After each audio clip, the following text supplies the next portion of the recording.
हाँ, श्वेता सिंह के पास 2 pan card और 2 वोटर कार्ड हैं।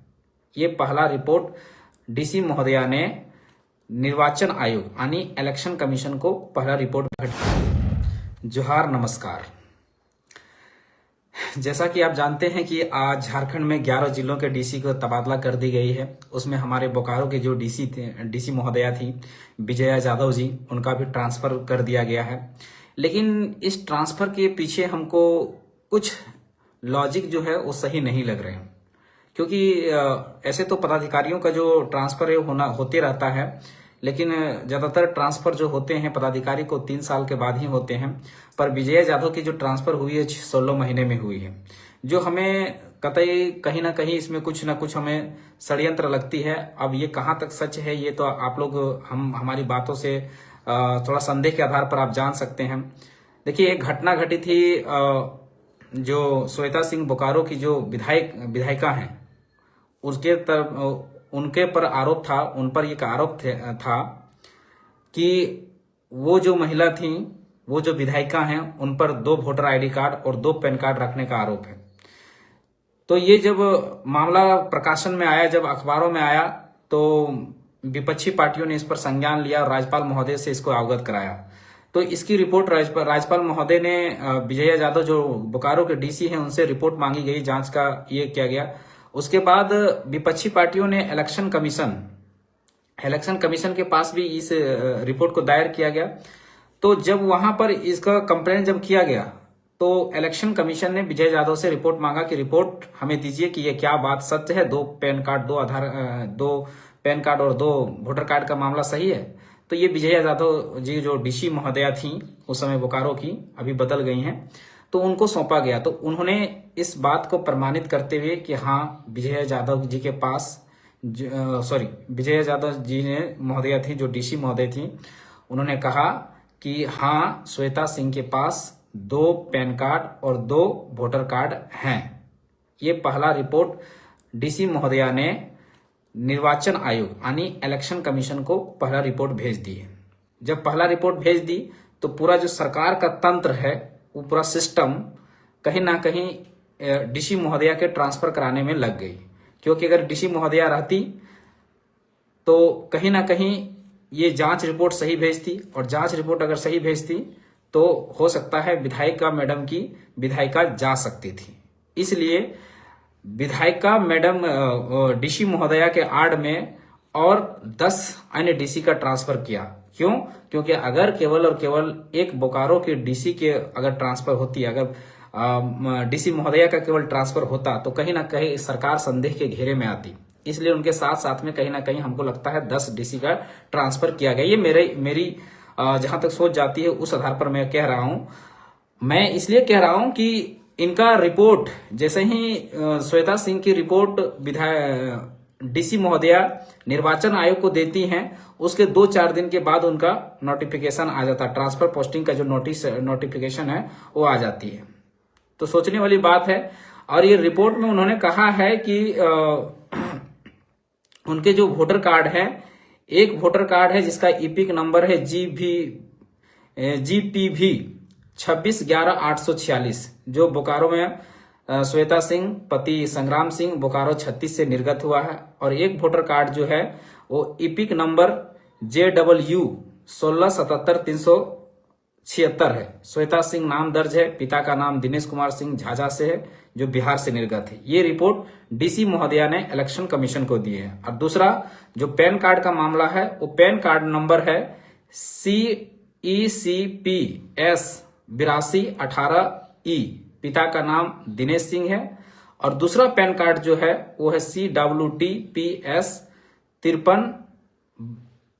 9392A, जिसमें उनके पति का नाम संग्राम सिंह अंकित है।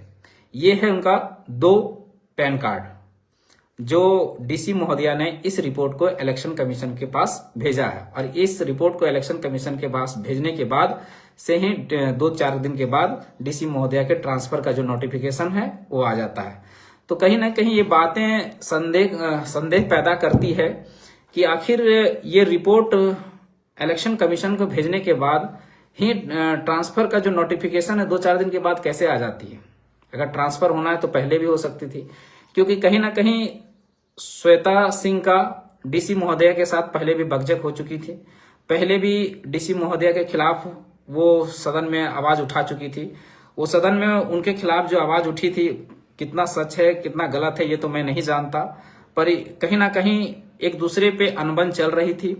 तो कहीं ना कहीं ये सरकार में है, गठबंधन की सरकार में श्वेता सिंह भी शामिल है और इनकी सरकार है, तो हो सकता है पॉलिटिकल प्रेशर ऊपर दिए होंगे, सरकार के पास भेजी होंगे। मैं पहले भी वीडियो में लाइव कह चुका हूं, पहले भी बता चुका हूं कि श्वेता सिंह एक पॉलिटिकल बैकग्राउंड से रखती है, ससुराल के तरफ से भी और मायके की तरफ से भी।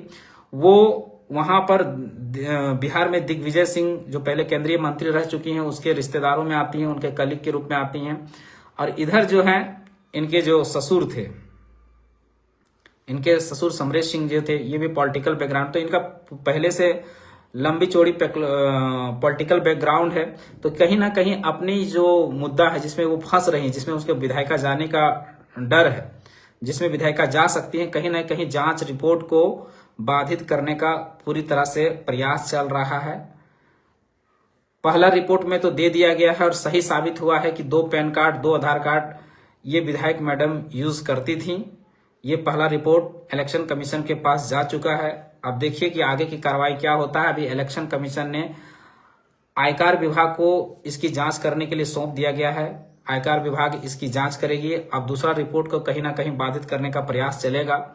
अगर ये सही रिपोर्ट पाई जाती है तो बोकारो विधायक जो श्वेता सिंह जी हैं, उनका विधायिका जाने से कोई नहीं रोक सकता, उन पर कार्रवाई होगी।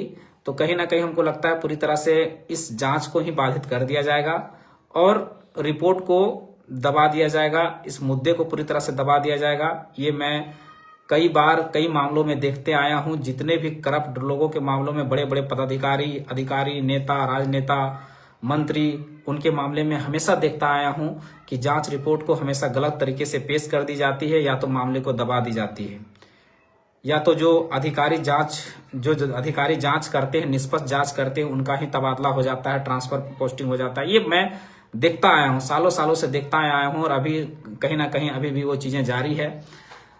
तो इस पर क्या करना चाहिए? इस पर यह करना चाहिए कि आम जनता का ये फर्ज बनता है कि जो गलत है उसकी आवाज आप सभी माध्यमों से, सोशल मीडिया के माध्यम से और भी बहुत बार सारे प्लेटफॉर्म है, उनके माध्यम से हमेशा उठाते रहिए और कहीं ना कहीं सरकार पर भी दबाव बनाइए और हो सके तो इलेक्शन कमीशन का चिट्ठी लिखिए अपने स्तर से और बड़े बड़े पदाधिकारी हैं उनको लिखिए, इलेक्शन कमीशन को लिखिए, राज्यपाल को लिखिए, राष्ट्रपति को लिखिए, मतलब जितने तरह से आप दबाव बना सकते हैं सरकार पर बनाइए। क्योंकि गलत, अगर एक आदमी अगर गलत करता है तो उसके पीछे हजारों आदमी का जो है वो गलत करने वालों के जुर्म जो है दब जाता है।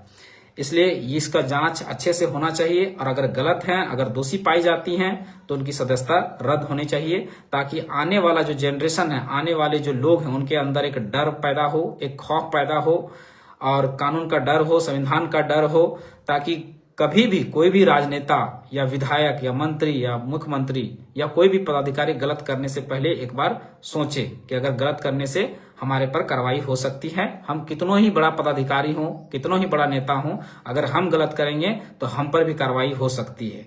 इसलिए इस पर अच्छे से जांच होना चाहिए, इसका रिपोर्ट जो है अच्छे से पेश होना चाहिए और मामले को डाइवर्ट ना किया जाए, मुद्दे को डाइवर्ट ना किया जाए। इसलिए आप सभी कैंपेन चलाते रहिए और इसको जो है इस मामला को दबने ना दिया जाए। धन्यवाद। जोहार।